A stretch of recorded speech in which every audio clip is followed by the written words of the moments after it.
My name is Taylor. And I'm Jason.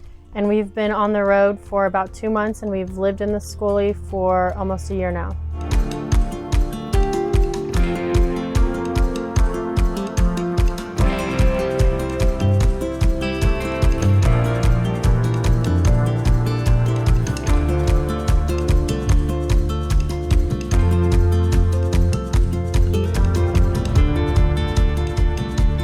So this is our living area. This is where we spend most of our time, sitting on this couch relaxing after long days of traveling or cooking dinner. This thing folds into a full-size bed, which is great if we have company over. It also has a little bit of room underneath for storage, so we keep a few containers under there.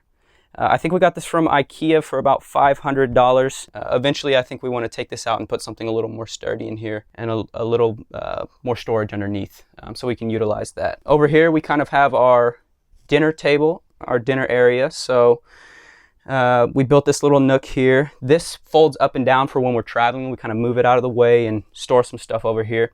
This area in general is kind of improvised right now because I think we're going to mount a wood-burning stove here, the Cubic Mini, in this corner to give us a heat option. It's between that and the diesel heater now. I still haven't decided. So up front here, we actually have our bookshelf nook. This is one of the first things we built on the bus. It was before I knew what I was doing, but it turned out great. I really like the dark stain, the trim. Up front here, we have these leveler auto-lowering blinds. They're kind of opaque, so they still let natural light through for the plants.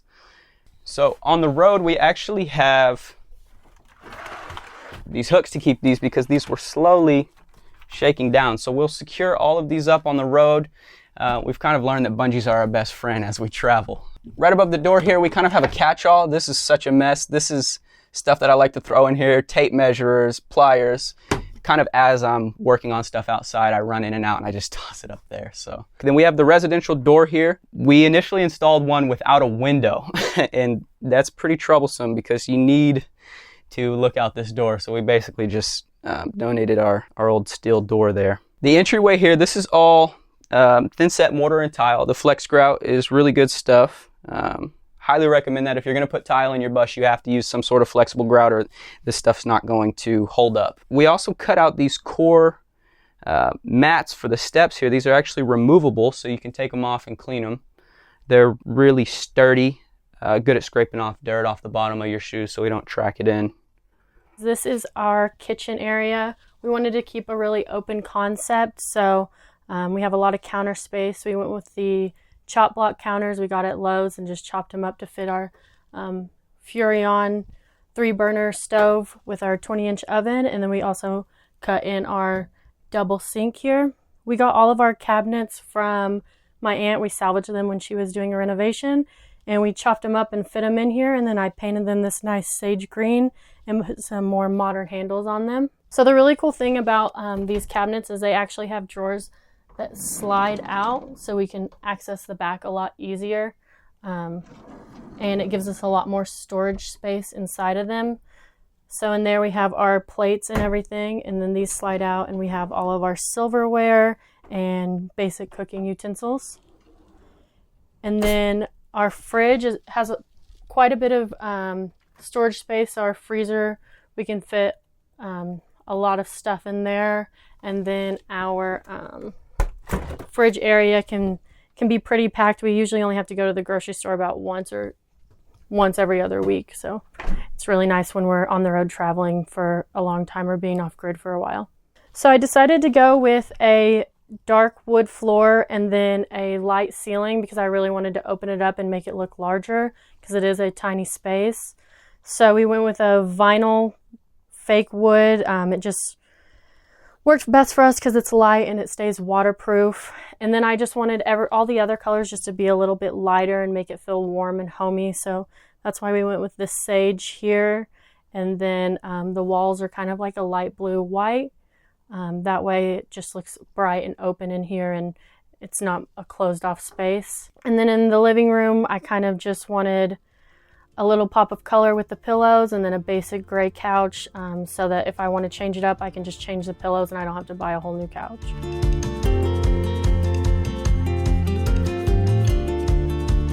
Yeah, so we built this bus out ourselves. We got it, seats and all. We ripped them out. The first 3 months was just demolition, you know, ripping out the ceiling, the subfloor, all of that. Once we had a blank shell, we kind of went through, we taped off areas that we wanted to do. We didn't really have a set plan, so we kind of were winging it the whole way. So, you know, we had plans and we would change them at the last second, and it just all came together and seemed to work out for us. And we're constantly changing it up. So, you know, we'd build something and it wasn't exactly what we were wanting, rip it out, try again. And even to this day, we're still changing stuff around. We're about to build a new table, put in some more solar panels, and add a heating unit as well. So it's a constant process. Mm-hmm. So right here we have our pantry. It's kind of packed right now. Underneath here is just a bunch of storage. We keep our fans, our heaters, our Mr. Buddy in there and all that. Across is our composting toilet. This is actually try number 2. So the first composting toilet, I tried to make it look like a nature's head and it didn't work out. So this is just a basic box build. The most expensive part of it was the Kildwick urine diverter, which has been awesome. I highly recommend that. So we have our coconut core and vinegar spray, baby wipes, all that in the side compartment here. And our trash just goes through this little compartment in the side here.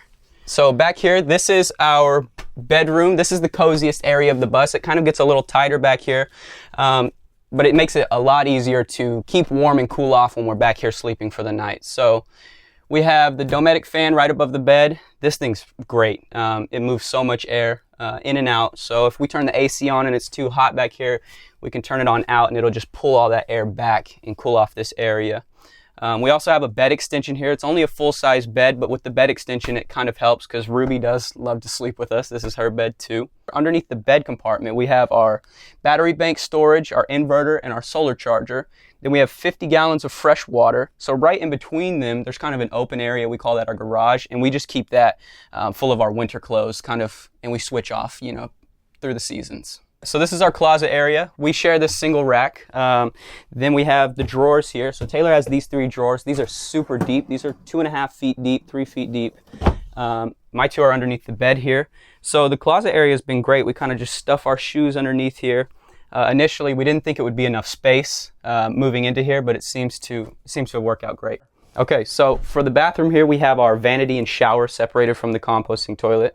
We kind of kept all of the water running on this side of the bus, so we didn't have to pipe anything over from the fresh water tank in the back there. So the vanity is pretty good here. We actually have storage in this medicine cabinet above the sink here. The shower is actually full tile, so this is the Flex Grout thin set mortar, real tile, and it's held up great. It's honestly held up better than I expected because this bus is pretty bumpy at times. So the shower here is great. Also the base, we cut out the subfloor so the base goes down about 3 or 4 inches, so I can stand in the shower even though it's on the slanted part of the bus and still, you know, completely stand and take a shower, which has been great. So for the hot water, we have an instant water heater mounted in the back of our pantry here. So the water will run down from the hot water or from the fresh water tank into our instant water heater, and that goes to all of the plumbing in this side of the wall. And it just runs on propane, so it's an instant water heater. It's been pretty great for us. Sometimes it's finicky when you go up in higher altitude, so you have to adjust it and play with it, but that's the EcoTemp L5, I think. It's like $100, so you can't beat it.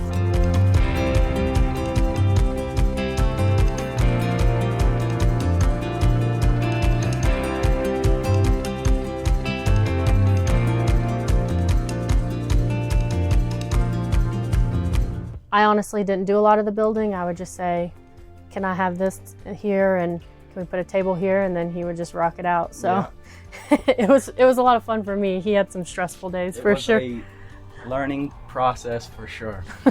I didn't know how to do any of this, you know. Plumbing was all PEX. The electrical is all 120 coming off the inverter. So we kind of had to decide what we wanted to do and then spend a lot of time researching and going with the flow as we did it. So our bus is a 2005 Thomas Built Freightliner. It has the Mercedes-Benz diesel engine. We got it for $4,000 on Facebook Marketplace, and it's held up really well for us. We haven't had any major breakdowns yet, and we've taken it over 2 mountain passes, and it's been a beast. It's done a really awesome job going through them. And then the newest addition, that I have been loving. I got these super cute tire covers off of Amazon. They're sparkly silver, and I just think it makes it look fun while we're stopped for a while, and protects the tires from the sun so that we don't have a blowout. So we ended up painting the bus ourselves. We used a $15 spray gun we found at Harbor Freight, and we painted it with a hard enamel paint. And then our roof we painted with white Rust-Oleum, just to help reflect the sun a little and seal any leaks that might be in there that we didn't notice. So back here we have our bedrooms up here, and then below this is where our garage is, where we keep most of our tools, and we also have a 50-gallon freshwater tank. And then on the outside of the bus here we have strapped underneath a 50-gallon gray water tank. It's actually just a barrel that I found floating in a pond. We pulled it out, painted it with the same paint we did the bus, and it's been working great to hold our gray water while we're on the road. So here is our water hookup. We can hook up to city water or right into our freshwater tank. We also have 300 watts of solar panels on the top. We have 3 more coming in the mail, so with those we can stay off grid for about a week, and once we get the other 3 we can be off grid pretty indefinitely. We also have a 30 amp electric plug on the other side for when we want to be parked at an RV park, or we can just hook up the inverter straight to the solar panels when we're boondocking.